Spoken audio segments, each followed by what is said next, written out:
Welcome to Whose Turn Is It Anyway, your board gaming podcast where we talk about, on occasions, board game conventions. And yes, this is the second UK Games Expo coverage where we're going to basically present you the live episode that we recorded on the Friday at the show. And so in this episode, you can expect the whole live episode, which we've cut up, and we're also covering the interviews that we did with various different publishers and designers. And also, Rob has managed to get some snippets with some of the general folk that have attended the UK Games Expo this year. So sit back and relax, and I'm going to hand you over to me to introduce the live episode.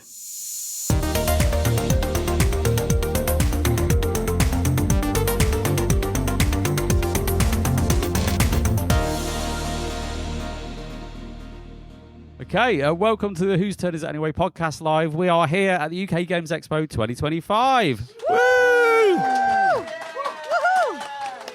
It's always nice to get a bit of feedback from the audience, because normally when we do this, we are sat in a room, my dining room, and no one really cares, do they? The dog comes to the door. Comes in. Yeah. So that's because he usually needs a wee. Yeah, I was going to say.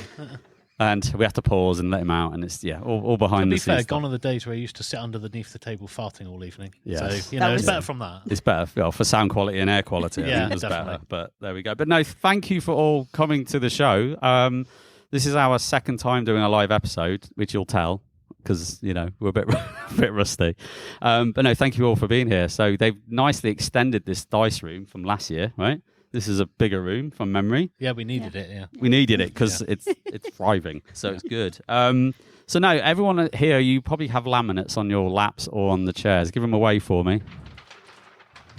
That's the sound. You can hear it. Awesome. So this just means there's a bit of interactivity in the show. So you get to do something while we rabbit on and talk about nonsense and games. So the first question, and you can use these laminates, is have you heard of us before? Yes or no? Come on. There we go. Aiden, good. So we have how many no's? So 1, 2, 2 no's. Well, welcome to the show, guys. So basically, for those two of you that don't know who we are, which is amazing, we're a podcast based in the southwest of England. We started 3 years ago, literally just had our third birthday not long back, which is mad. When I sit and think about 3 years, having the decision to actually do this was crazy. Now we're sat at the UK Games Expo talking. It's just absolutely mad. But yeah, we're just a gaming group in the southwest. We're based in and around Taunton in Somerset. We represent all the usual stereotypes apply. And yeah, we've been playing tabletop games for probably nearly 10 years. Well, a lot of us are different varying years, but as a group in about nearly 10 years. So, and we thought, why the hell not? We talk about games all the time. Let's record it. And that's what we've been doing. So yeah, what makes our show a little bit different, for those that don't know, is we have an army of people, as you can tell. Not everybody in the podcast is here today. There's a couple of members, or a few members that couldn't make it. And we have a first player system. So whenever basically a first player steps up to the mark, they run 3 episodes and they get to decide what content we get to talk about, which makes it really variable, even for us recording it. So we have no idea. So if Becky's run at the minute, right, you're talking about all things Becky, which is like nature games. And nature games. I haven't done any kind of blinging episodes this time, but I did a blinging up your game episode. But everyone kind of has their unique vibe, and they kind of bring it to the table, and we get to talk, and it's just good fun. And we have some wacky episodes. We have some serious episodes. We just, anything's on the table. Just depends what comes up in the mind. Now, some of us are more wacky in the podcast anyway, which you'll know if you've listened to us. So there we go. So basically, that's a little bit about us. So I won't go into the full rundown of what we're going to do today. But really, it's a game of two halves. If you came to the last year's show, it's pretty similar in terms of how we're going to break it down. But what we're talking about is a bit different. Hello, it's Rob. I'm here at Expo, and I'm here with Chris. Chris is one of our listeners, so I'm just going to ask you 3 quick questions, if that's cool. I don't want to keep you from all the fun. We can ask, is this your first time at Expo, or have you been before? No, I've been before. This is my third. Amazing. What have been your previous experiences of Expo, overall experiences? Excellent. They've been really, really good. I'm not as big a gamer as you are, But it's such a great place to come to. Compared to me, mate, you're probably on the same level. Well, I'll take that as a compliment then. Thank you. What have you been looking forward to most at this one? What's been your highlight so far, I should say? So with this one, the more times you do it, the better you get at it. So it's better managed, so you can do more, and you experience more, and you know what you're looking for. So coming for a third time, I know what to expect a little bit. Cool. My expectations this time was to try as many new things and new games as I could. Cool. While walking around the hall. Not so much spending the money, but to try something new and something I haven't done before. So what was the thing that you were like, oh, that was awesome? I had to go back. The bit that was awesome, I did Apex for the first time last year, and I had to do that again this year. Nice. I wasn't ever going to invest in Apex or ever see it on a table anywhere, because it is a proper commitment. Speak nicely to JP, I'm sure we can sort that out. I'm hoping to sometime in the future maybe too. So having another hour and a half, hour and a quarter on that was good. That was a really, really good experience for me. Awesome, man. And finally, what is your favourite game of all time? Depends on who I'm playing, where I'm playing. That's not the question. That's not the question. That's not the question. If I was going to pick one above all else, absolutely. Lords of Waterdeep with all the expansions. Amazing. Good choice. Kerley will be very happy. Yep. So thanks for taking the time, man. No problem at all. Appreciate you. Thank you. I think first up, Becky, is your segment. Thank you again to everyone that's here. It's really lovely to see people and know people actually listen, which is bizarre when you just sort of sit in this side recording in JP's living room. It is weird. Thanks to everyone for coming. So every year we make our version of a top trump card game from our favourite games of that year. Beautifully illustrated by JP. We do sometimes share the pictures because they are crap. Horrifically horrifically good. I don't know which way. It was the Serengeti hippo that got you, right? You look like a pirate poo, but we won't go into that. So this year we're doing a similar sort of thing. We're going to basically get you guys to decide what's going to win this time, because unfortunately or fortunately, this year's winner was Terraforming Mars. But so was last year's winner. So we're kind of going to, maybe if we have your kind of say, maybe it won't be Terraforming Mars, or maybe it will, because it is awesome. So without further ado, we're going to get our pairing. So we've done it kind of like a World Cup. So we've randomised, and it is random. I did do it at the work computer. It was random. We've got Slay the Spire by Contention Games from 2024. And I'm going to talk about that. And it's up against T-Turtle's 2020 game, Here to Slay. So, Slay the Spire, it's a cooperative deck-building adventure. You basically kind of craft a unique deck and encounter bizarre creatures based on the computer game. I don't know if any of you have played that also. You discover relics of immense power and finally become strong enough to slay the Spire. So, that is going to be your pink side. I say, or not. Side for Becky. Often not. Well, not voting yet, Rob, not voting yet. Too soon. Here to Slay. T, take us away. Right, Here to Slay. It's a cute little party 1 to 6 player game. It's hand management, dice rolling. It's a cute little Pokemon characters. And it's a bit of a stitch-uppy game, so you can roll and manipulate other people's turns, so you can take away cards, put modifiers on their rolls, so it's like you can upset people. And it's first to slay 3 big monsters or get a big set of leaders, of 7 leaders. So you can either, and you put loads of heroes on your own table, so you got your own tableau going. It's good fun, really, really good fun. And it knocked Captain's chair out, which made JP absolutely livid. I was pissed off. He was so sad. So, pink for Slay the Spire and blue for Here to Slay. Vote now, please, everyone. Ooh. Close. So we've got 1, That 2, is close. 3, 4, 5, 6, 7, 8, 9 pinks. 1, 2, 3, 4, 7, 8, 9, 10. T takes it. It takes it again. We love Here to Slay. This makes me very sad. Has I anyone love Slay Spire, but has anyone heard of Slay the Spire? Generally, yeah. Yeah, Everyone, like it, has everyone just heard not of? as much as Here to Slay. Fine. Yeah, has fine. everyone heard of Here to Slay? Okay. Well, fair enough. Yeah. It's gone through again. Clearly, I played it first time the other day. It's very good. Yeah. there's a promo card for today. If people for last year's promo card still available for Here to Slay. Do you work for them? Are you part of T-Turtle Games? This is why it's winning. Playing, isn't he? Are you on the stand? Can't talk either. Adrian, are you on the stand? No, you'll get your turn. Hello, it's JP here from Whose Turn Is Anyway podcast, and we're here with Eleni from Czech Games Edition. How you doing? Hello, I'm good. How are you? I'm great, thank you. And we just sat down and went through lots of detail around these new upcoming releases and some releases here, right? But what have we got coming up? What's really exciting? Yes, so most of these are prototypes. These two games are coming out at Essenspiel. Yeah. I can show you, like, this is a work in progress still. But the main idea of the first expansion for SETI is that we introduce the space agencies, which is a new, like a way to introduce asymmetry in the game. So players will be able to have variable powers in the game, like with different starting resources, different income, different abilities, and so on. And with the new setup cards, the new quick setup cards, you can also play the game in 4 rounds now, which means that you dive right into the action of the game. Oh yeah. And of course we'll have like new alien species. You can see there's one of them. There's going to be 3 new alien species and 11 new space agencies. There's going to be loads of new cards, new small mechanics. You can use the quick setup cards to boost the 2-player games. And yeah, this is Space Agencies. I'm excited for this one, I'm not going to lie. I'm very excited too. I'll get to see some new stuff. It's really cool. Yeah, brilliant. And this is our new title for Essen release. This is again a prototype. It's called Wispwood. You're trying to build a forest collecting different colors of magical wisps, which when built into your grid, they can give you points according to different placement scoring rules. So it's very simple. It's one of the lighter games of CGE. So you want to place the wisps on your grid to collect the points.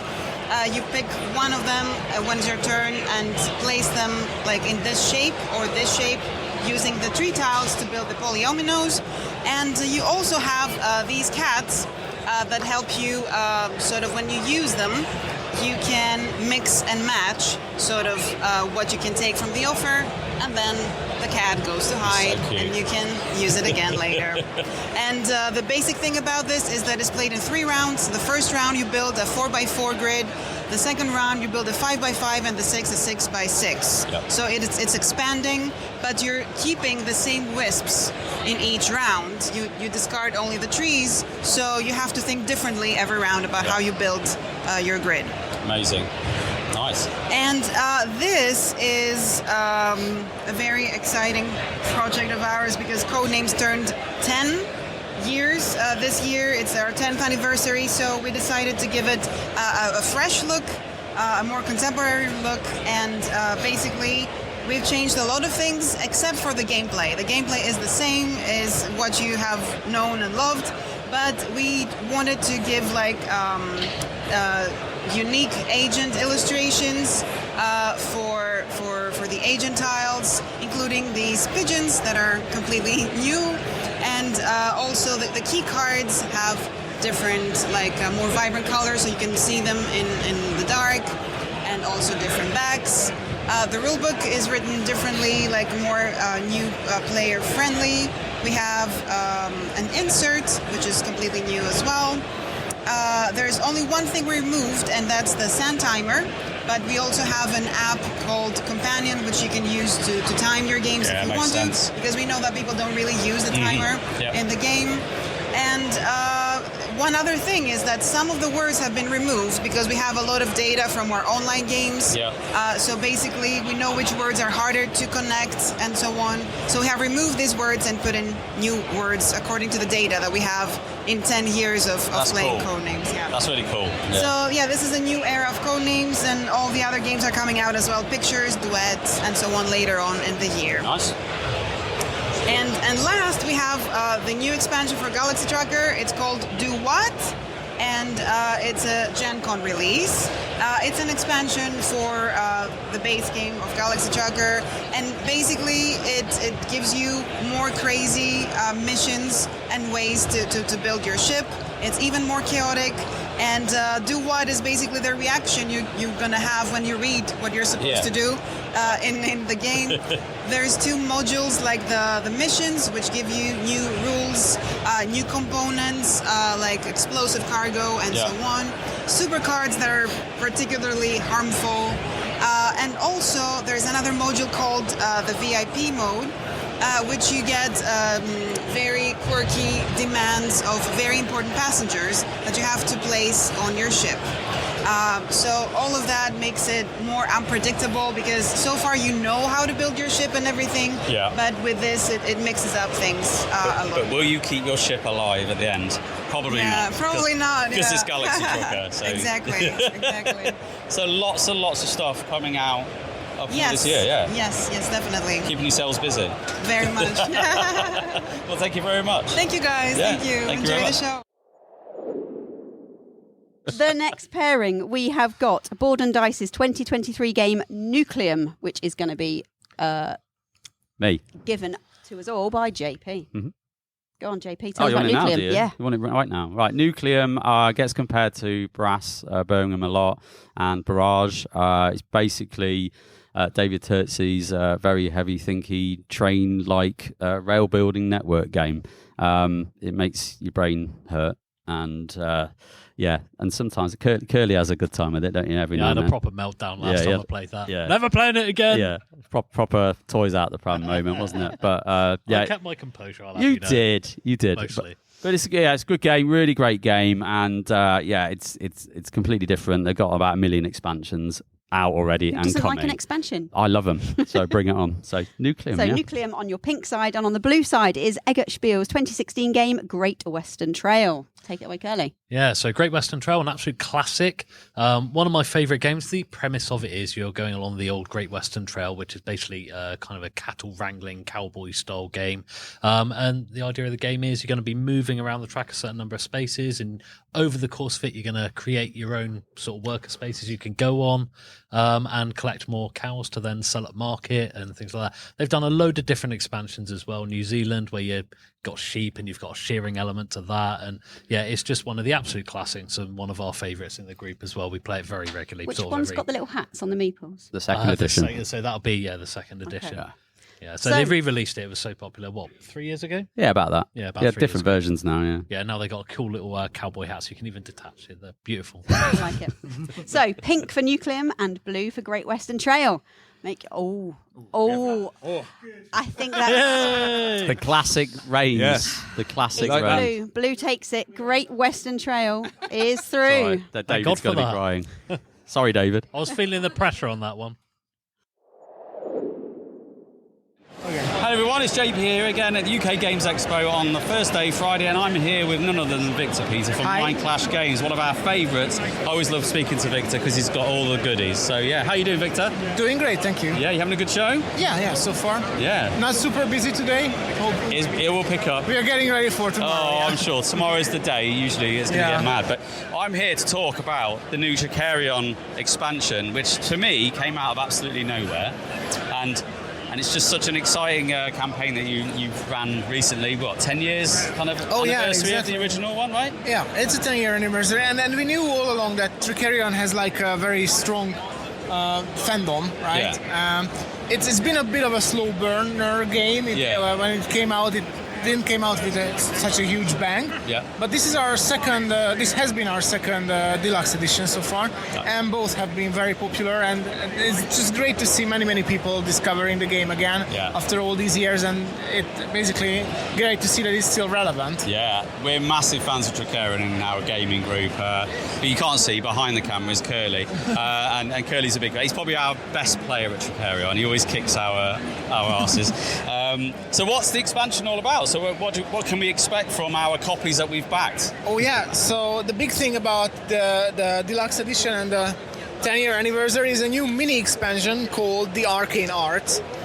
So the big thing about it is that it fits into this small little tray that actually fits into everyone's collector's editions if they have that. That is a genius decision. I love the fact that you can still get this in the big box that most people will have. Yeah, no, and that's amazing. This was the number one thing we knew we needed to do. We just couldn't invalidate the collector's editions that people have. Yeah. So we realized that we still have a little space where the bags are, and the bags could go on the top. So we just filled that space with some good stuff. Nice. So what's going on here? We have basically three new stuff in this, three new things in this expansion. We have some arcane workers. We have a bunch of arcane, or rather enchantments that are special components. And we also have a bunch of new prophecies and some new shards over there. Nice.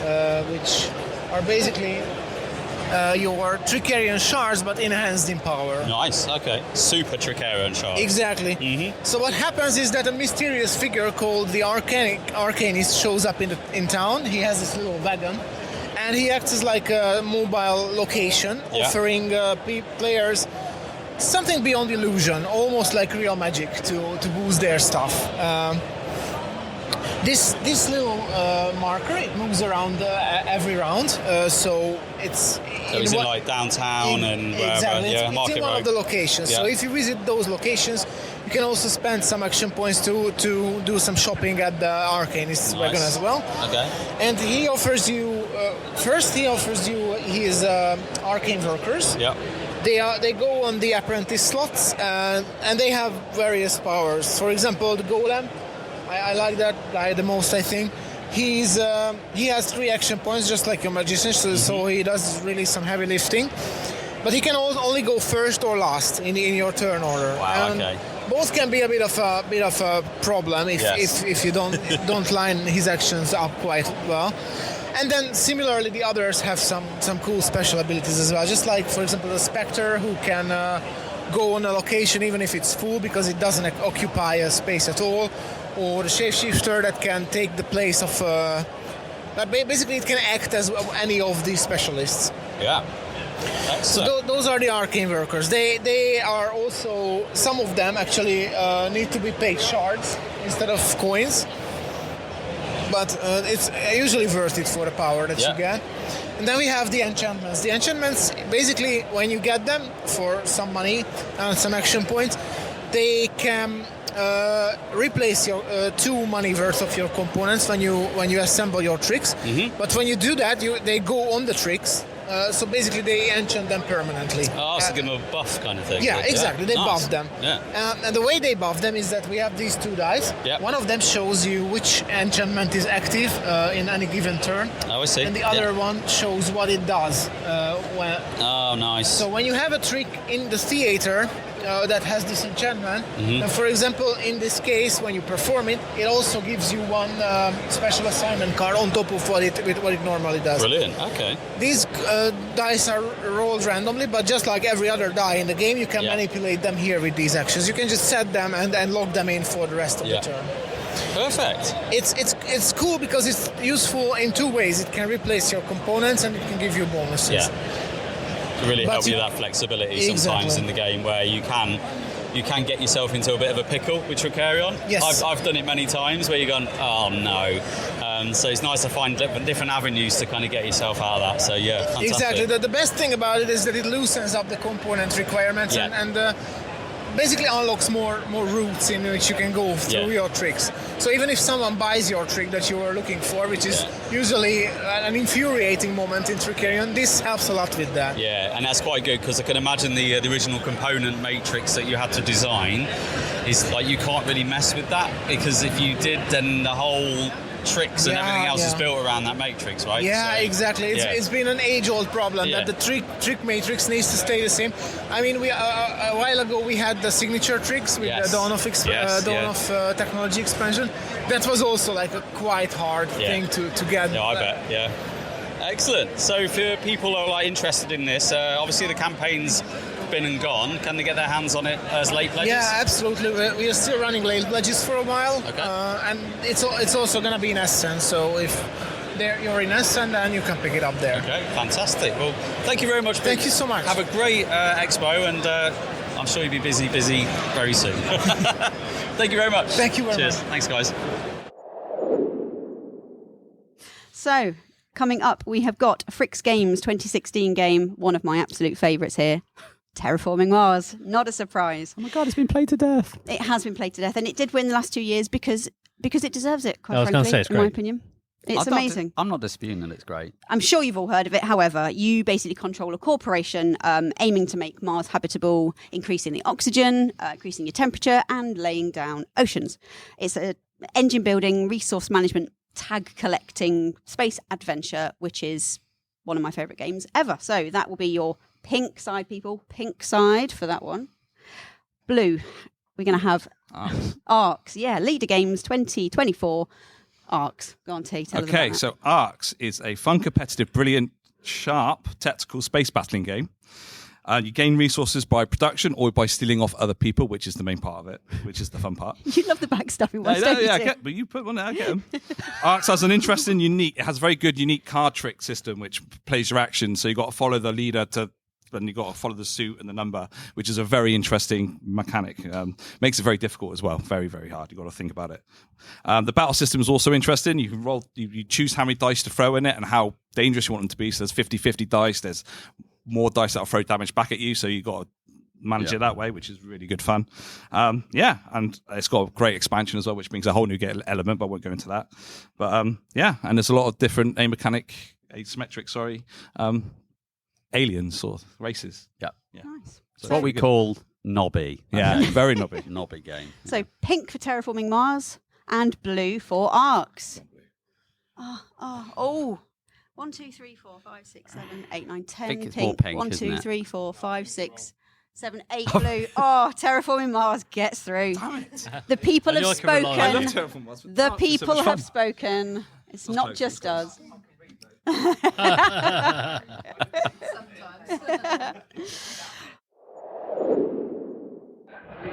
Cool, it's Rob. I'm here at Expo and I'm with Josh. Hey man, how you doing? I'm good, mate. You? Yeah, all good. I've got 3 quick questions for you, if that's cool. Possibly 4, depending on time. That's all right. So firstly, have you been to Expo before? Yeah, I came last year with T and you lot. Awesome. So this is your second time? Yep. Cool, man.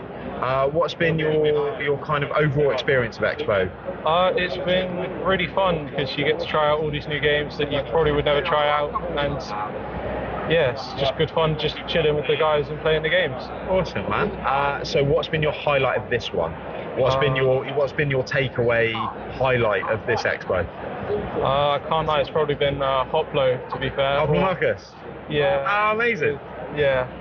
Or Kimfire Delve was a really, really fun game that I quite enjoyed. Awesome. And hopefully tomorrow, I really, really want a game of Galaxy Trucker, so if I can get that in. Great. Cool. Yeah, great game. Just silly nonsense. Build a spaceship out of junk and hopefully get to the end with everything intact. That's awesome, man. So, if I was to put you on the spot, what is your favourite game of all time? Favourite game of all time? Bag of Dungeon. Bag of Dungeon? Yeah, I can't lie. Bag of Dungeon. I will happily take that. That's a great game, man. Mate, and especially if you're providing the second edition for the little campaign, I reckon that'd be sick. I'll see what I can do, dude. Thank you, Josh. Much appreciated, man. No problem. Cheers, man. Okay, coming up next, we've got Burn Island Games 2024 release of Endeavour Deep Sea. This will be your pink side, Endeavour Deep Sea. So Take it away. do you like submarines? Yes, everyone. Brilliant. Basically, it's a submarine game. And you explore the depths of the oceans. You're doing kind of marine biology research with turtles. Exciting. It's great. And it's kind of an evolution of the Endeavour series. So if you've played Endeavour or Endeavour Age of Sail or Endeavour, insert something else here that I can't remember. It's basically their latest version of it. And it's good fun. It's really good fun. It's got a nice kind of action kind of progression with the game where at the start you're doing like 1 or 2 actions and then by the end you're doing about 75 and it's just fun. So yeah. Endeavour Deep Sea, that'll be your pink side. On the blue side, we've got Fantasy Flight Games 2017 Twilight Imperium. Twilight Imperium, an absolute classic. So it's kind of the original for me anyway, 4X game. space adventure, space politics. You can play as lions. I mean, what else could you possibly want? And turtles. And turtles, yeah, it's absolutely perfect. Space turtles. So the idea of it is you're going to be exploring around the universe, getting new sort of planets to join your federation, and it's a VP gathering game. It's good enough to save the company at the time, I believe, right? It was such a big seller.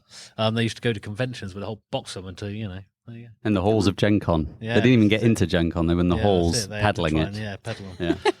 Yeah, so one of my favourites. We get it to the table. It is an all-day event, pretty much. Although we've started playing at 4-player recently, so anyone who thinks it's too long, try it 4-player. Really shortens it down and still keeps most of the. Yeah, it's still about 8 hours. No, I'm joking. No, it's not 8 hours. 4 So or 5. Yeah. pink for Endeavour Deep Sea, blue for Twilight Imperium. Oh, so blue. That is 1, close. 2, 3, 4, 5, 6, 7, 8, 9 blue. 1, 2, 3, 4, 5, 6, 7, 8, 9, 10 pink. Oh, Get in. Endeavour Deep Sea. Oh no! What? What? Kerley's livid. I'm disappointed in all of you. Hello everyone, it's Saturday and I'm here with Chris Priscott from Unfringed.co, who designs the great game Zuli, Molehill Meadows, and a special new one that you're debuting at Expo. So, Fetching Feathers. What's it all about, Chris? You are trying to attract fancy flocks to seasonal sanctuaries. So, similar line to Zuli, where you are drafting cards, birds and locations, trying to fit those birds at locations to score points with, a number of bonuses and combos. But to throw an extra spanner in the works, the season changes at the end of every round, and all of those birds that had fish no longer have fish. So now you need to figure out how am I going to keep these birds through this season in order to have them for the last season. Nice. Okay. So how does it kind of differ between your other games that you've done? So it actually started as a little bit of an expansion to Zuli, and then I realised in Zuli having birds in enclosures doesn't really make sense because they just kind of fly away. Yeah. So it kind of developed from that, and actually I realised it's going to be nice as an extra game. I can make mechanics unique to birds that don't affect animals in Zuli, and it kind of developed from there. Yeah. And I love the idea of seasons actually, but for a while seasons were, maybe day and night in Zuli could have been interesting. Yeah. And actually this flipping mechanic I really like the idea of. So nice. Came into Fetching Feathers. How's the reception been so far? Oh, crazy. Yeah, very, very good. Like the queues this morning were a little nuts. I always feel very disappointed that I can't give everyone a copy because I have very limited copies this weekend. But yeah, people really seem to be enjoying it. So yeah, that's amazing. Great. That's amazing. So when can people get their hands on Fetching Feathers? Good question. So if you're, good question. Hopefully coming to crowdfunding of some kind. September, October time. Okay, cool. But if you follow our newsletter on the website, I will let you know there which one we choose, whether Game Found, Kickstarter, some kind. The best thing is just follow him. Follow the company, follow the publisher, follow it, and you'll get all of the goodies and news. But if you love Zuli and you love Molehill Meadows, I'm sure you're going to have a blast with this. We haven't played it yet, so we're going to, at some point, play it as well. So, great. Awesome. Have a great show. Yeah. Thank you very much. Bye-bye. Bye-bye. Okay, coming up next, we have got Reggie Games 2024 Primal The Awakening. JP, Yeah, you're right, Rob. Pink for this one. Tell us about Primal The Awakening. This is a game that Rob doesn't own but wishes he did. Yeah. Basically, if you've ever played Monster Hunter, the video game, it's that, but not licensed with that IP. But it's a lot better than Monster Hunter board game. So it's a boss battler. You're picking your weapon, which is a deck of cards, and you're basically smashing monsters to bits. And yeah, I don't know what else is to say about it, but it's just fun. I mean, a lot of people in the group have played it. They love it, absolutely love it. And Davey, who is also part of the podcast, he's doing a live stream. Here's a plug. He's doing a live stream on Gaming Rules every fortnight, pretty much playing through the whole entire campaign of Primal. So you get to see him. Oh, you can win a copy. Yes, thank you, Adrian. Rob, You can win a copy of Primal The Awakening, which is, I think, quite hard to get hold of. Is it, Rob? Is it hard to get hold of? Is it difficult? Is he having issues with this? It's very pricey, but you can win a copy by just watching the vid. I think you can comment on bosses being played. I forget the thing. Watch the video. They will tell you how you can win a copy. You can heckle Davey. Just saying. It's fun. Could be a thing you could do. Yeah. So on the blue side, we have got Cardboard Alchemy's 2024 game, Andromeda's Edge. Tambo, tell us about Andromeda's Edge. Set in space. You take over an alien races. I will say there's loads of different alien asymmetric abilities again that you can choose from, which makes it different every time. So basically, you launch ships from your space station into it's kind of like a worker placement onto the planets to gain the resources. And then all the tech, and then you buy the tech from the resources you gain, and then you go up these tech trees. Everyone loves a good tech tree. Who doesn't love a good tech tree? Well, it's more of a check chart. It goes, and it's really good fun. Again, you fight in it to fight other people, but the battling's really good, so you can do it. So if you could do it, so you want to lose the battles. So if you lose, you get a cool resource that you set up. So you could just go in there and be pretty much, again, Dicky. And then there's a theme. Has anyone noticed the theme? Nobby the ones game. And then just so you want to here. lose it, but it stitches the other person up. So it's good. Yeah, it's really good fun. And you get a really good engine going in your space station. When you return your ships, you activate all your stuff that you've gained for tech. It's really, really good fun. One of my favourites. So that is pink side for Primal the Awakening and blue side for Andromeda's Edge. Vote now, people. Oh, yeah, the pink side has absolutely taken it. 2, 4, 6, 7, 8. Yeah, pink side's taken it. Pink side No room, Stewart. No room. Clear out. Thanks, Stewart. Yeah. Hey, Stu. For the recording. Podcast, you're here, Stu. Yeah, for the recording, Stuart has just entered late. Fantastic. Very late. It's better late than never. Late. Stuart's actually been on an episode before. If you've listened, you have, Stuart. Stuart's very shy. That's why he comes in half a year. And he doesn't like the attention. So, hello, Stuart. Stop it. You do hate people. He does. He hates They hate people. you too, mate. Don't He worry hates about it. people and he's a solo player. And what can he say? Hello everyone, it's JP here at the UK Games Expo on Saturday, and we're here with Jack from Spliced Games. Hello, Jack. Hello. How you doing, mate? Good, yeah, doing great. Good stuff. I'm loving the stall. It's very, very kind of nature, and it's looking beautiful, right? It's one of the best looking stalls, I think, here. Thank you. No, Thank you. I'm not even butting you up. I'm actually meaning it. But what's going on? What's new in Splitstone? So, got the Mycelia finally for sale, which is here. It's here. And I'm also promoting the new expansion, North American expansion. Very exciting. So this it includes a whole new set of cards with mushrooms native from North America. Yep. And it also brings in some new mechanics that kind of elevate the strategic depth of the game. So if you're a fan of Mycelia, it really kind of brings up another level and incorporates new elements like saplings and trees. So it's really it's all about symbiosis with trees and nature, and it's it's great. It's good fun. Yeah. And it also comes with a 5th player, which is purple, the colour. Nice. And and that's it. So that's what I'm. It's the new thing. The new thing is coming. Yeah. So when is it going to be available? August Kickstarter. Yeah. I don't have a specific date yet, but around then. But as we say, if you want to know, just follow Splitstone Games, and I'm sure you'll find out. Because it'll be really specific nearer the time. Right? Yeah, that's I'm mailing list on my website or Instagram. I'm out there. He's there. He's there. And we're about to go and demo a little something new. Stag, an early prototype, which is this by. It's a very shoddy box. Don't look too close. Yeah, it's just stuck onto a Mycelia box. But it works. So this is an early prototype for my new game Stag, which is all about beetles. It's exciting. It's always a weird journey making a new game because it's a lot of play testing and stuff, but I like it. It's a bit of a step up complexity-wise from Mycelia. So, cool. You're about to play it. We're about to play it, and we'll talk about it on our Expo episode, so please check that out and see what we're thinking, what it's all about. Brilliant. Great stuff. Thank you, Jack. Have a great one. Cheers. Bye-bye.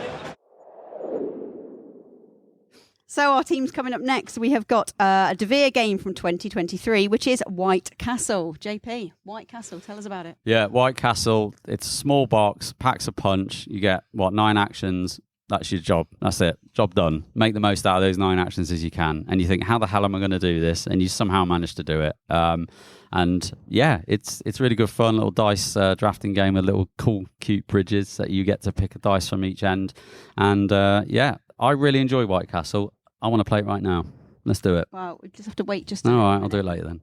So that's your pink side, White Castle. On the blue side, we have got WizKids 2025, very hard to get game. Star Trek Captain's Chair. Captain's Chair. An absolute. It's a sequel to Imperium Classics, which you guys may have heard of before.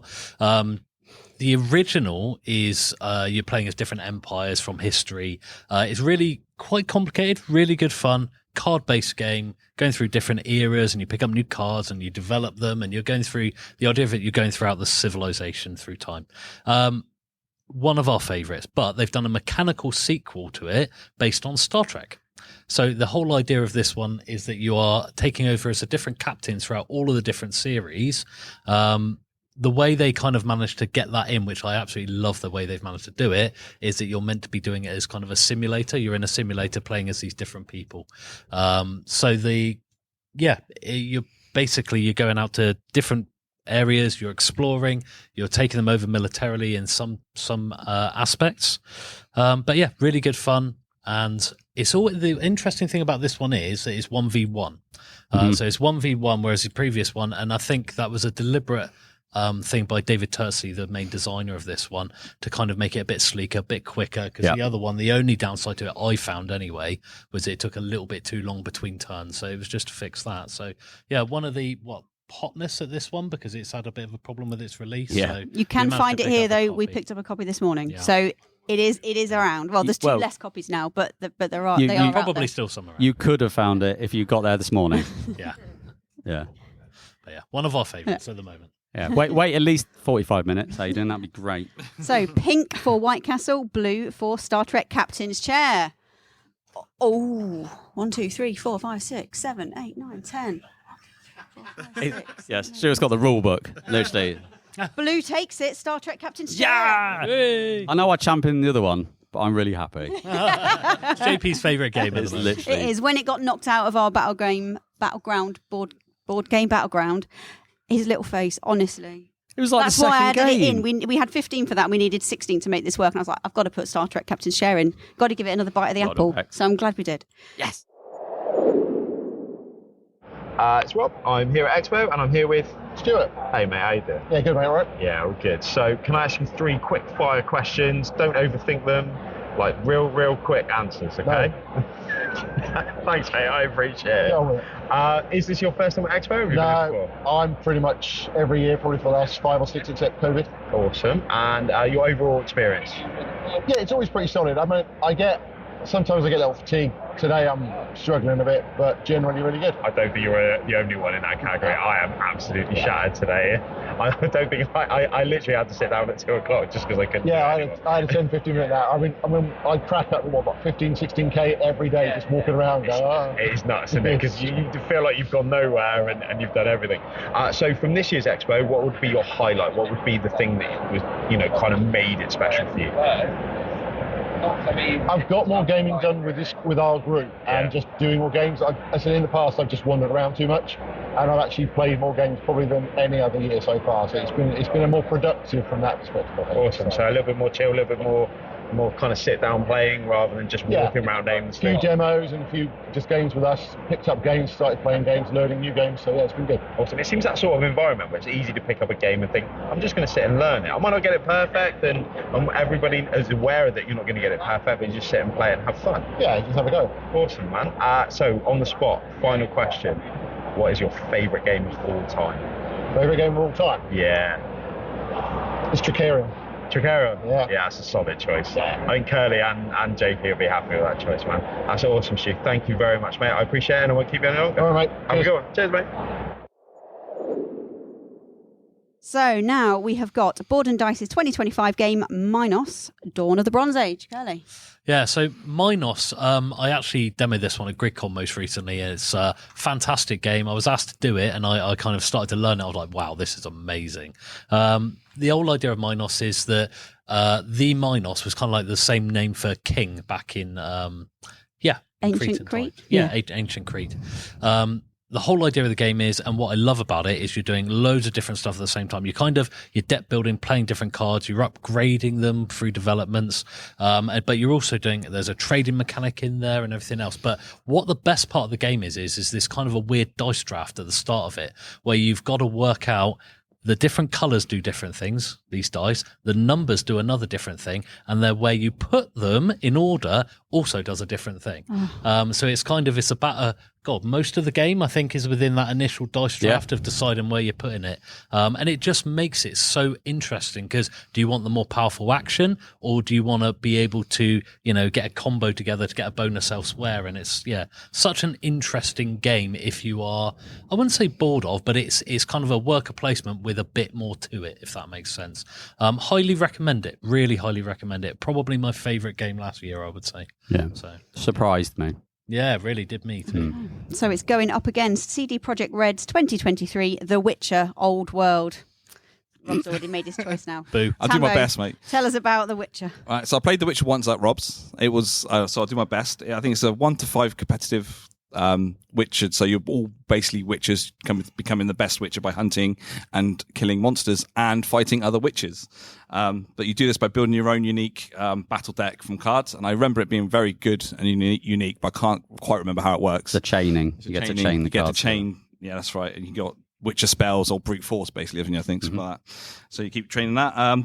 The models look really cool. If you're a big fan of The Witcher in the old world, it's set before the series, so it's all about when there's a lot of Witchers. I really enjoyed it. It was really good. I'd love to play it again. And we just never get around to it, do we? No.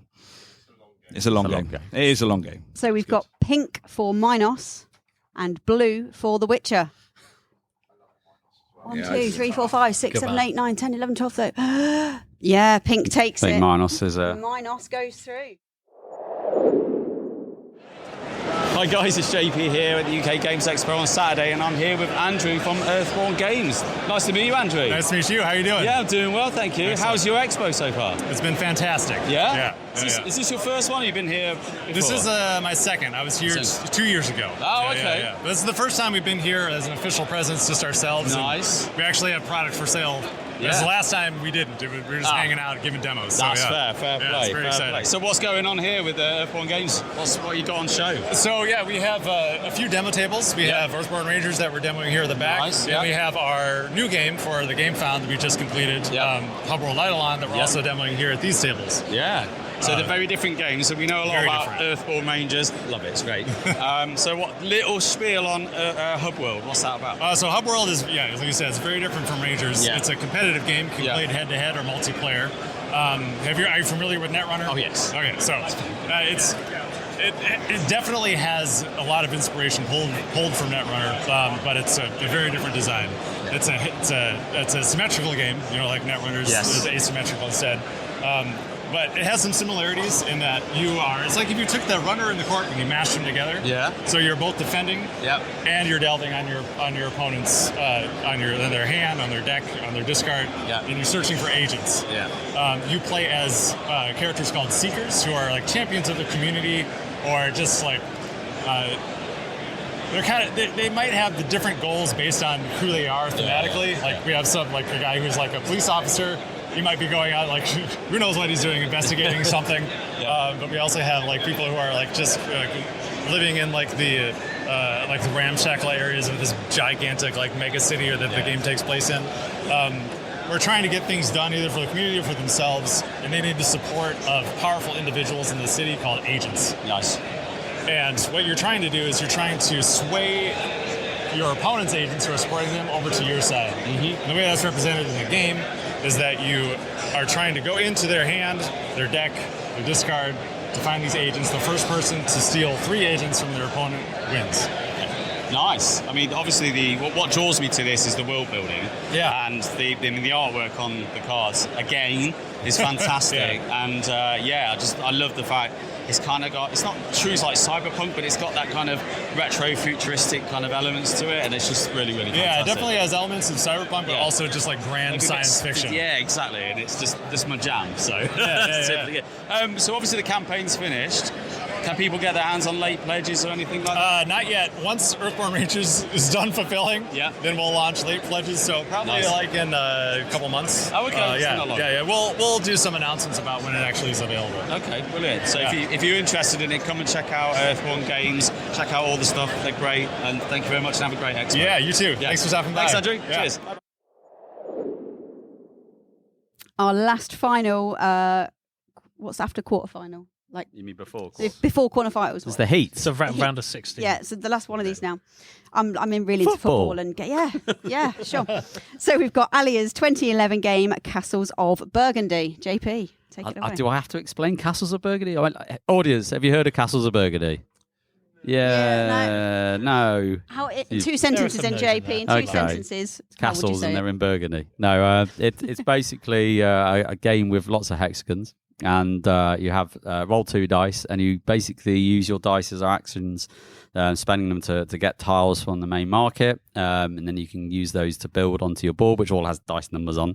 And you're trying to kind of complete territories of different types of tiles. So it could be all like farmyard animals, or it could be particular buildings. Some buildings give you powers as you go, and you can build castles. And you know what? It's a classic for a reason. And I haven't played this game until probably a year ago. Maybe a lot longer, when Adrian bought his very special, shiny, special edition copy from Awakened Realms, which cost £1 million.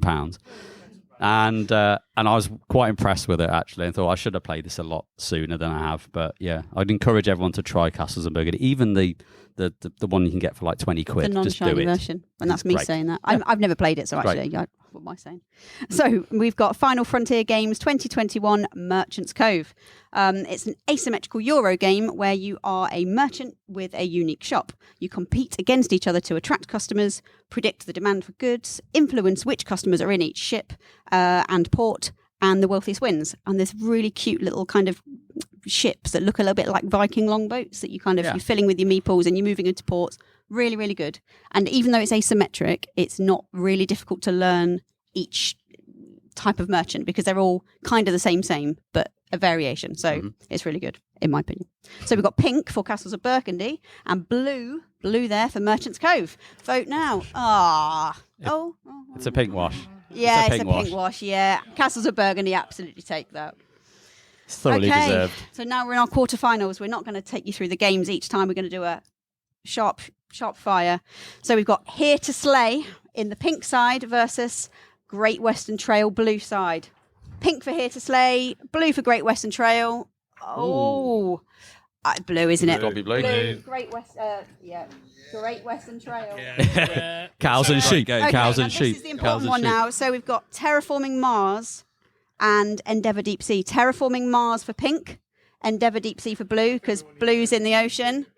Oh, no, we've got a pink here. It's pink, isn't it? It's pink. Terraforming Mars gets through again. Doesn't matter how hard you work. Okay. So we've got Primal the Awakening on your blue side, Star Trek Captain's Chair on your pink side. Live long and prosper, people. Pink side. Oh, it's Captain's Chair, isn't it? Captain's Chair's gone through. Make it so. Sorry, I had to do it. Did you do your little jerkin, Paul? Yeah. No. Sorry, what? Pardon me, Becky? Jerkin. The jerk and pull. Jerkin, a little pull of his, and he goes engage. That's a thing, right? Engage. Yeah, he puts it when he sits down. I say jerkin pull, you say tug your tunic, and I'm the one that gets. I mean, jerk and pull sounds a lot worse. Jerkin's a top. Get your minds out of the gutter, people. Right. Last one in the quarterfinals, we've got Minos, which is going to be your pink side, and Castles of Burgundy for your blue side. Oh, 1, 2, 3, 4, 5, 6, 7. Oh, it's blue, isn't it? It's definitely blue. It's blue. Castles of Burgundy. Bit of blue. Yes. Smash that Minotaur out the park. Okay. This makes me sad. Semi-finals then. Pink for Great Western Trail. Blue for Terraforming Mars. Great Western Trail on pink. Terraforming... Great Western Trail. I'm happy about this. Yes. Yes. I'm sad because I love Terraforming Mars, but it did need to be taken down a peg or two. Yeah, it's probably true. Probably. This one, last one, other semi-final. Captain's Chair in pink. Castles of Burgundy in blue. Oh, this is tough. Captain's Chair pink. Castles of Burgundy blue. Oh, it's Castles of Burgundy. It is. Burgundy's got it. Burgundy. Okay. It's fair. Our final matchup now to determine quite clearly the best game of all who time. turns it anyway, 2025.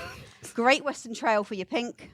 Castles of Burgundy for your blue. It's classic v classic. So we're going to have to count this. 5, 6, 7, 8, 9, 10. Yeah. 1, 2, 3, 4, 5, 6, 7, 8, 9, 10 pinks.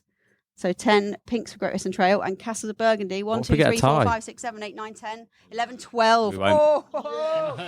So we can absolutely confirm that Castles of Burgundy is the game of 2025. I love that game, but it makes Adrian way too happy. I love this. Well, there you go. It's Yeah. got its final say. So thank you everybody for voting Adrian's favourite game in. He's now He's very chap. happy. Look at him there, happy smiling. Yeah. You've won something, Adrian, for once. Oh, I'm joking. So thank you for that. You can't.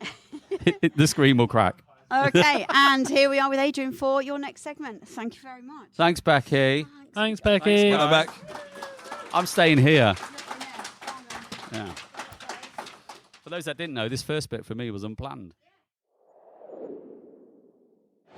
Hi, I'm Adrian from Whose Turn Is It Anyway podcast, and I have with me Dave from Patterson Games. Hello! You've been busy all weekend? Oh, crazy. It's been nuts. Yeah, and you've got quite a few products, sort of Yeah. either on show or for sale or whatever. Yeah, we're really ramping things up now. We're going from, it used to be every couple years we'd have a game release, and now we're shooting for almost 2 games a year. Yeah. So, do you want to talk us through what you've got here? Yeah, would love to. So, of course, we've got Luthier. We've got our own conductor as well. With Luthier, of course, this is our debut around the world for Luthier. We worked extra hard to get a shipment over to the UK in time for UK Games Expo, and our backers over here too. It's actually going to be another month to 2 months before everyone else around the world sees this game. Yeah. Great. We sold out within 3 hours of the first day of our deluxe copy, so that was amazing. Really excited for people to finally get a chance to play this game. Art by Vincent Dutrait, a little bit heavier, but really still focused on theme forward like we do at Paverson Games. Yeah, and those deluxe components are gorgeous. I can understand why you sold out so quickly. Thank I was you. looking at them on the first day going, they are really nice. Thank you. And then do you want to tell us about your Distilled expansion? Yeah, so Distilled, very excited about Distilled. So, of course, we got our base game in Distilled, like you see there, but then we also now have a new expansion called Cocktails. Now, Cocktails is going to add much more on top of the game. We don't just have things like distilling spirits. Now you can distill 2 spirits around. You can make cocktails. You can make spirits for collectors. We are hoping to have this be a very big box expansion. It's going to be launching on Kickstarter in August or September of this year. And we hope people think about coming back to this. Just like with Distilled, where we packed a lot into the box, we're packing a lot into the expansion as well. Yeah, absolutely. And then I was lucky enough to get a demo of Class of 89. Yeah. Do you want to tell us a little bit about that? Yeah, so Class of 89 is one of our newest ones we've announced. We are going to bring this straight to retail as well as our community for pre-order in 2026, probably Q3 2026. It's the late 80s. High school in America, you are in a club, yearbook club, you're sending workers around, part of your club, taking pictures of students in the school, and you're bringing them back to lay them out onto your yearbook. But you got to keep it in alphabetical order. You got to also make sure that you're assigning, making sure who are the geeky kids, who are the jock kids, the drama kids, the popular kids, and you want to make sure you're lining them up in certain ways because there's public objectives telling you to do certain things. So you're kind of fighting with other people to see who can get the most, the best of class as well. Absolutely. You'll be hearing more about that on our podcast because I'll be talking about that on our review episode. Awesome. Real. Thank you. So I get to say hello as well. So hello, thank you very much for coming. It's great to see you all here. There's definitely more people this time. Which Definitely. I thought there was going to be less for some reason because pessimist.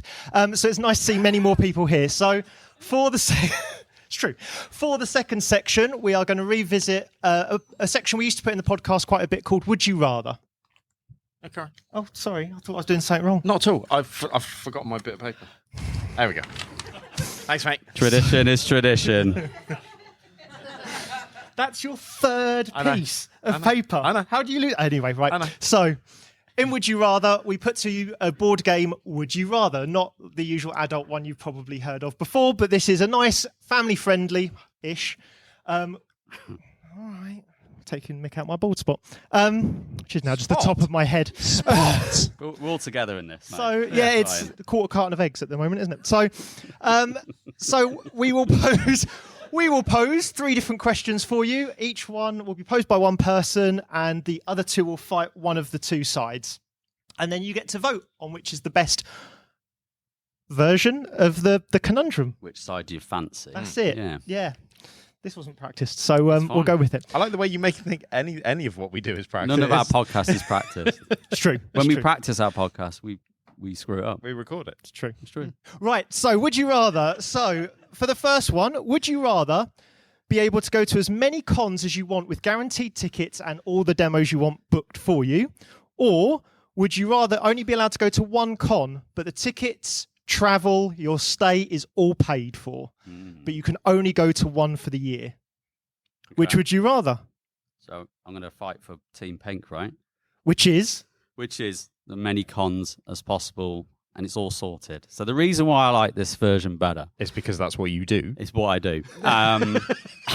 Is I try to collect them all the cons. They're not Pokemon, mate. They are. We can do this. No, it's. I like the variety. Variety is a spice of life, right? So I like to be able to kind of sample the different conventions. I like to experience them. And if you can get all the demos slots already, that's just like your day's just set up, right? It's all sorted. Yeah. And you can get what you want. Your feet hurt less. You sat down a lot more. Happy days. So that's why I kind of gravitate towards that. That's kind of my vibe. Okay. Yeah. What's the other Rob, side? convince us the other way. So for me, cons are expensive. Yeah. They are time consuming. And time consuming. That sounds like they're bad. No, they're not bad, but that you go away for 3 days, but it's not. It's the day to prep, it's the day to get there, it's the day after. It's for a lot of people it is an event. As in, it's almost like on par with a holiday. So to have it all paid for is a plus because they can be very expensive, especially if anyone's tried to book for next year's any hotel for next year. They've seen the price increase. So the fact that it's all paid for would be awesome. And just to experience one, I mean, come on, how many board games do you need to see? All of them. You don't. All of them. Yeah. Yeah, I appreciate it. I'm not playing to the audience. I appreciate that.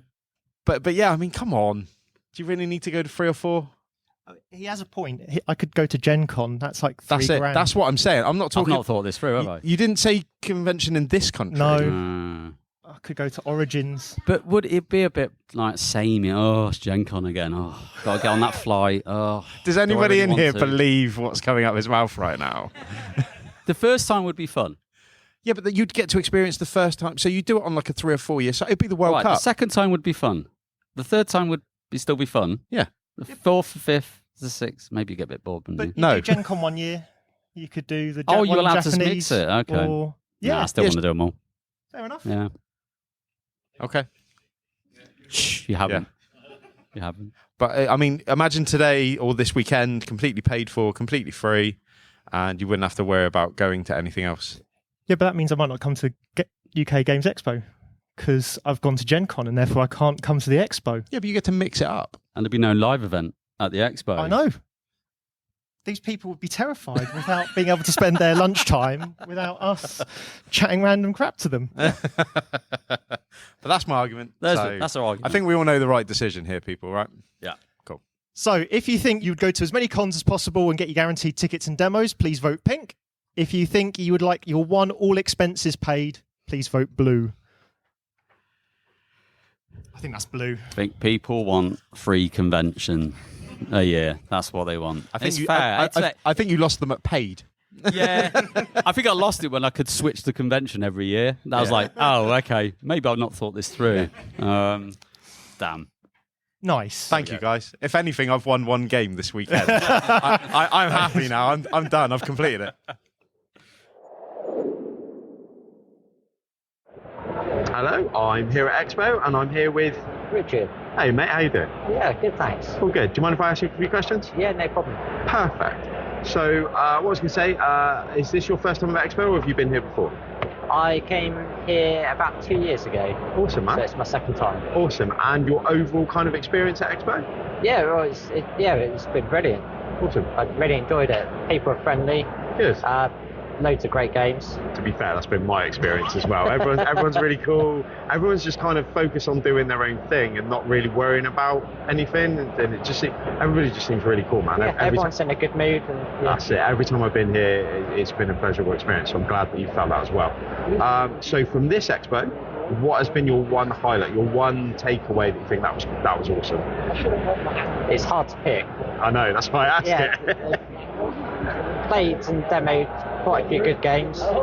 We've played some games that are a bit older that I wasn't aware of. So, it's hard. I can't pick. Go one. Yeah. Just go one. A random one.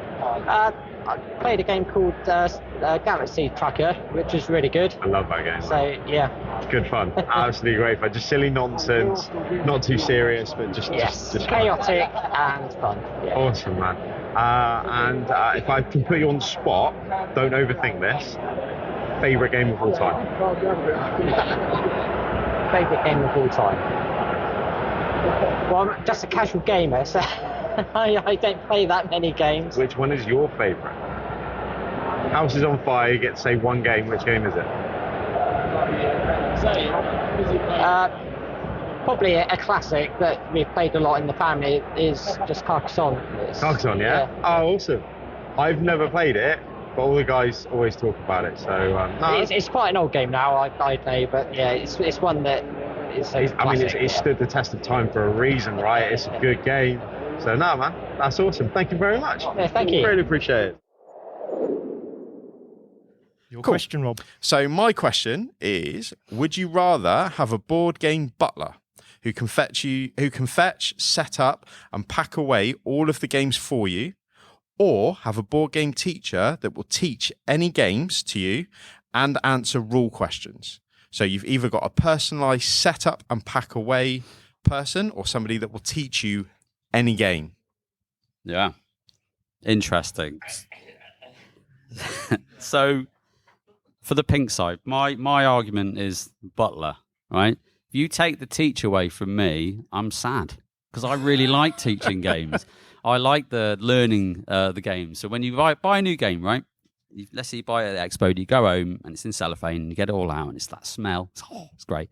And you punch it all and you got the rule book and you're learning it. For me, that's just a great Sunday afternoon. That's my Sunday afternoon. So if you take that away and someone's got to teach me, that's robbing some of the enjoyment of the experience. So for me, the butler, does the butler have a name? Or was it like an AI or something, like a robot? JP, right. So JP, the butler, would literally say, I fancy playing Voidfall. Let's pick that because that's like one of the worst setups ever. I fancy playing that 7:00 tonight and it's there ready to rock and roll. That'd be epic. And then when you're done, I'm off to bed and the table's cleared for me, or that for me wins. You can't beat that. I do like the idea of packing away games once you're done because that's always the bit that's a bit of a faff. Yeah. However, can you imagine having someone just teach you, basically your own Paul Grogan, to teach you all the games you want to ever play? You never have to worry about reading a bad rule book ever again. You can cut that entire part of the hobby out. This doesn't tell me what I need to know or anything like that. If you've got a question, they're going to answer it. You might flick through your phone, try and find an answer on Board Game Geek or try and figure out an FAQ or something like that. All of that side of gaming is gone. Instead, you just have someone that you could just ask and it'll give you the answer. And you don't have to read through loads of pages or, it's my turn. So you keep reading the rule book while I take my turn, and then they flick through and can't find the answer. So they hand it back to you when it's their turn. All of those kind of things that you see in board games, all of that is gone because you've got your own Grogan bot. Can we call him Grogan bot? We should call him Grogan bot. We're going to call it Grogan bot. So please don't call him that at this event. Okay? Just putting out there. Don't tell him that we said that. Yeah. If you do. He doesn't listen to this. No, he doesn't. It's fine. Can't believe you lot do. So yeah, that's it. So if you think the butler is the right choice, then please vote pink. If you think the Grogan bot teacher is the right choice, please vote for blue. Oh, well, that is a lot closer than I thought. That's actually split, isn't it? 1, 2, 3, 4, 5, 6, 7, 8, 9, 10, 11. 11. 1, 2, 3, 4, 5, 6, 7, 8, 9, 10, 11, 12. 1, 2, 3, 4, 5, 6, 7, 8, 9, 10, 11. Blue takes it by 1. That's the closest. And that is the right decision, people. That is the correct decision. It's true. You've got me. I'm both. What are you on about? It's true. I learn the games and I set them up and pack them away. Hi, I'm Adrian from the Whose Turn Is It Anyway podcast, and I'm here with Sean from Allies or Enemies Gaming. Yeah, that's us. Brilliant. And I have just played a demo of Last Week of Summer. Do you want to tell us a bit about it? Yeah, so Last Week of Summer it's 1986. You just finished high school. You got 1 week left of summer before you got to go be a grown-up. So you're trying to have as much fun in that last week as you can. And what it is you got a bunch of modular boards with all kind of little mini games. So you got a VHS store that's like a Mancala. You got an all-you-can-eat fast food place that's Push Your Luck. You've got a polyomino puzzle where you're making skate trick combos. You got a dice rolling arcade. It's a convenience store that you're spray painting the back of, and then there's a market manipulation record store where albums get cool, but if they're too cool, they're not cool anymore. And all of it's tied together by trying to finish goals, which give you cassettes. And those represent the songs of your summer and kind of like your memories of summer. Yeah. And as you get more cassettes, well, whoever has the most cassettes has the best mixtape, had the best summer. Yeah, so I've just played a demo of it. We'll be talking about it more on our podcast because there's some really nice bits in there that I really enjoyed. Great. When is it looking to come out? When's the date? Yeah, so obviously the board game world's in a little bit of flux right now. But right now we're just building up our list. So once we've got enough on Kickstarter that we're feeling pretty confident, and once we understand what's going on with the world. But the hope is that we're going to put it out this summer. And we've really tried to make it so that we're as close to production as possible. So we really want that timeline between, we hear orcs in the background, we want that timeline between when we launch and when we deliver to be as short as we can make it. So it's our first Kickstarter, so I don't want to overpromise on that, but that is really our focus. Yeah, I mean, for a demo copy, it's already looking fantastic, so you're definitely far along in that process. So thank you very much. Thanks so much. Cheers. Thank you. Okay, next one is me. So, would you rather get free limited edition deluxe copies of games, but then you have to carry them all for the whole expo, or get as many free retail version games, but up to the amount you can fit in your granny trolley? Can we see Exhibit A of Granny Trolley, please? Please, wheel the granny. You could weed There it. we go. There we go. There is the granny trolley. Hashtag full of Expo Granny Trolley. Cool. So, Rob, you're first. I am the pink option, and it's really weird because you can see so many people carrying loads of stuff. So why would you just not carry more deluxe boxes, right? Have you ever bought a standard copy of a game and then seen the deluxe version, and a little bit your soul just leaves you? No, well, you get the deluxe version. I'm not talking to you, but you just made my point. And yeah, that deluxe, especially like you don't have to own all the games. I keep telling you this. I don't own all the games, but you could easily carry 3 or 4 deluxe copies. Easily. What, the whole expo? The whole weekend? The whole expo? Free. I'm supposed to be neutral. What superhuman strength are you conjuring up to carry like Voidfall, Trickerion? Oh, I'd manage. I'd figure out a way. I think I would. You didn't say carry it on your back or in your arms. A portable hoist pulley, like the trolls off of Lord of the Rings, like, you know, where you just got some sort of like arm off the back where it's just swinging around. So yeah, you didn't say in your hands, but I'd figure out a way. You'd get banned from the expo. You're not even allowed. I'd only need to come once, and I'd get enough games to see me through for the next 3 years. For me, it's not about the deluxe version, but if it's free, then yeah, it's all about the deluxe versions. But I can get Granny Trolley here to the side. So in that, I could go to De Vere's stand and get all of their like White Castle, Red Cathedral, all of those. That would maybe take the bottom third. Bamboo and all those kind of mid-small box games. They don't do deluxe. Then I could do Button Shy, and I could literally get every single Button Shy games because it's a little wallet. Do that, and then I could go to Sinister Fish Games and get all of their long box games and still fit that in there. And then I reckon I've probably still got space to go and raid like All Plays mini games that they do, those little box games. And I reckon I could probably take most of one of everything off of All Play as well. And Oink. Again, yeah. I nearly forgot about Oink. You can get all of them. And do that all in there. And that's like my entire year's worth of gaming sorted. Or you could go and get the Elder Scrolls Deluxe Edition and just that'll be my next year anyway. That's one game. Yeah, but that's all you need. I can't cope with one game. Can. No, I could absolutely. I reckon I could get probably 100 games in there if I include things like Button Shy and Oink and all that kind of stuff. You'd sell 99 of them because you don't have enough time. No, I'd play it once and then sell it. Yeah.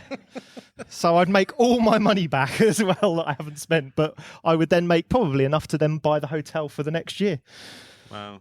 Off it back. Fair enough. So I'm all about deluxe. I think your conundrum here is really, do you just play 1 or 2 games for an entire year, or do you want to play a different game every sort of 3 days, basically? Deluxe versions with such shiny parts. And It's also about the carrying. Don't forget, you've got to carry for the whole expo. So if you're here for 3 days, you've got to carry that stuff. In all fairness, I bought 3 games and put them in the box. So yeah, I know what you're saying. I'm sure lockbox is not allowed. But deluxe. You're going to get away with a few more than we would, I think. Yeah. You're gonna have a shed built on top, just yeah. like shelving Shelves. units put around so you can slot them all in. Yeah. That'd be amazing. Deluxe it That'd up, be amazing. baby. Deluxe it up. Yeah. You know where you're voting. But yeah, That's deluxe. perfect. It's got to be deluxe. Yeah. 100%. Okay, so pink if you want all the deluxe things. Blue if you want the granny trolley full of button shy games and anything else. Oh, that is a good point.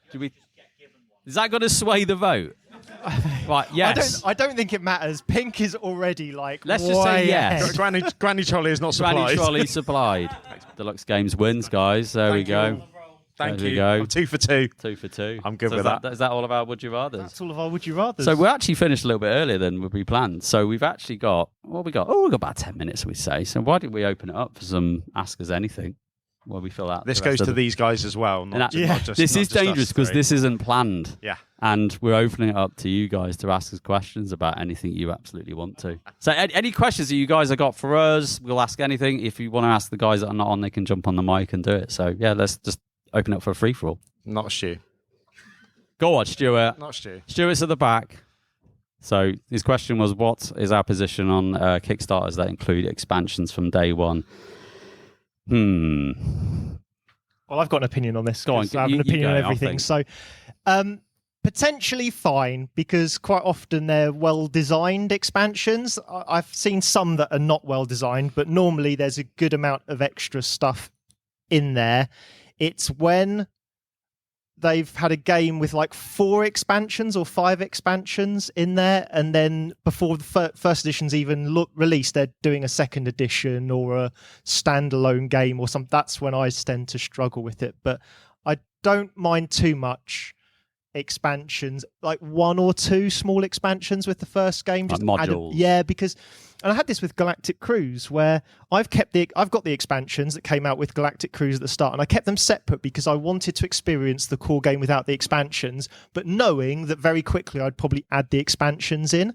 And because it comes in a big box where all the expansions fit in, I knew if I immediately popped everything out and put it in the big box, I'd lose track of what was a base game, what was an expansion. So it's fine, just not when it's overdone and not when there's a second edition, like before the first edition's even got into people's hands and stuff like that. That's when I struggle. Yeah, if you'd asked me like 3 or 4 years ago, I'd be like, yeah, great, no problem. But I think the reality is my brain goes, I want it all, like most people's on Kickstarters, right? It's just they're designed to be a bit like FOMO and collect everything you can possibly collect. So you're then looking at the price of this thing that's now equaling, what, £300 and you've got to really ask yourself, is it really worth it? So I tend to now be more choosy over Kickstarters generally.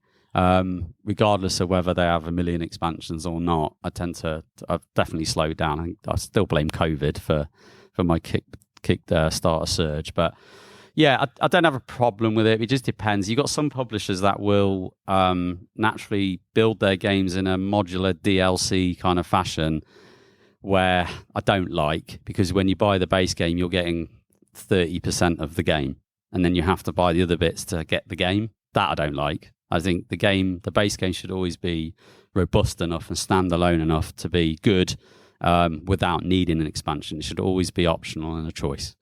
So when they do that, I'm not a big fan. I'm not naming any publishers, but you probably could think of a few that do it. So yeah, that's just generally my vibes. So yeah. It was Marvel United that I'm just thinking about as you're talking then, because Marvel United is a £15-20 game, but if you kickstarted it was £90 because you got the stretch goal included. It's not really a stretch goal or like a free thing at that point. They've just made you say, well, if you're going to kickstart this, you need to buy it with a load of extra content ahead of time. When it hits retail, it'll be 15-20 quid, but you'll be missing like 90% of the content. Yeah. That irked me a bit. But yeah. Any questions? Anyone? Go on. Oh, Jimmy. Games that we're most looking forward to seeing this weekend. Oh God, trying to think of what's on my list to kind of see. You know what? I at the press event last night, I'm quite intrigued by Terraria, and I never thought I would be, but I looked at it and thought this looks quite cool. Looks kind of different, and I've never played the video game, so I'm quite keen to check that out. Whether that kind of exceeds or meets expectations there.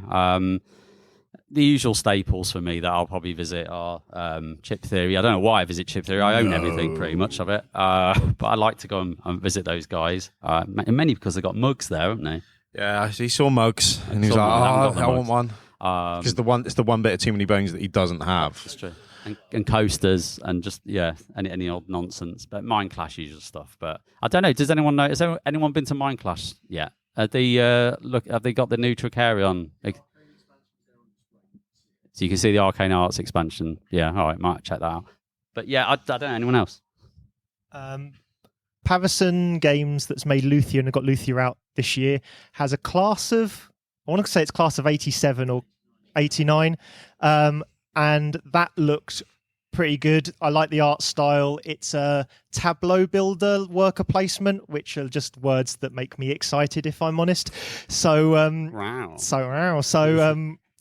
I like that. And then the new Sniper Elite expansion has me interested as well. Really enjoyed that game and just want to play more of it. So the fact that they've added more content and a way to make it slightly more, if you're kind of done with the base game, there's now bits you can add in to kind of sort of re-spice it up if you like. So quite like that. Nice. For me, Fate the Fellowship over here. Yeah, it was your B line, wasn't it? You said, right, got to get there at 9, gates open, Fate the Fellowship. Which is just pandemic though, isn't it? No, there's a lot more to it. Is it? Right, you Rob?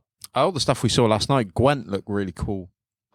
The artwork of the cards, it looked really true to the video game. It looked like a really, really interesting take on it. And apparently the best mode of playing is 2v2, which you don't hear very often in a card battler. Yeah. But apparently it's awesome at 2v2. So that looked quite interesting for me. Basically anything with big minis. I keep walking around. I keep seeing tables with giant minis on and keep getting forced to leave by Becky. She's like, just keep walking, Rob. Just keep walking. It's not minis, it's dungeon crawlers. Dungeon crawlers, I love them. There's Kinfire Delve. I think I saw a few videos on that, which seemed quite cool. So go and check those out. Yeah. But for me, it's just walking around and seeing everything. I'm not into the hobby as much as some of the other guys. So how many games have you got already? A few. Now. More than I have. I have not. Today, I mean. Oh yeah, today I have.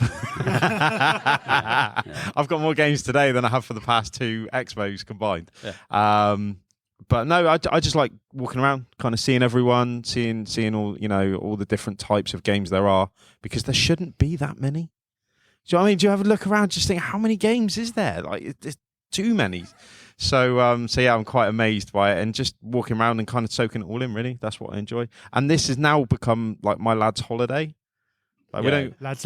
Yeah, this has now become. It's changed, isn't it? Yeah. Yeah.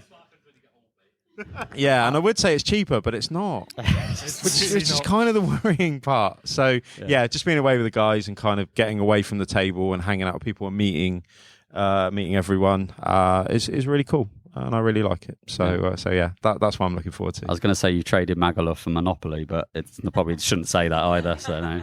Both of those M's bring back horrible memories. So I think as well, we've played quite a lot of Galactic Cruise and Apex Legends, which if you haven't kickstarted those are now kind of in retail and here, but we've played a lot of those 2 games recently, so we're fortunate to have a few copies in the group. But if you haven't had those, go and have a look at those. Apex Legends is a surprise for me. I'm not a big skirmishy kind of fighty shooty game person really, and what you know what I mean. And yeah, the way it plays is so smooth and it flows really well, and it's just the kind of card shooting mechanic in it is really well done. So yeah, I'd encourage you to give it a go if you're vaguely interested in like PvP shooty games anyway. And even if you're not, just try it, because I think you might be surprised. It's really good. And Glass Cannon typically do some really good adaptations of video game IPs. They're really good at it.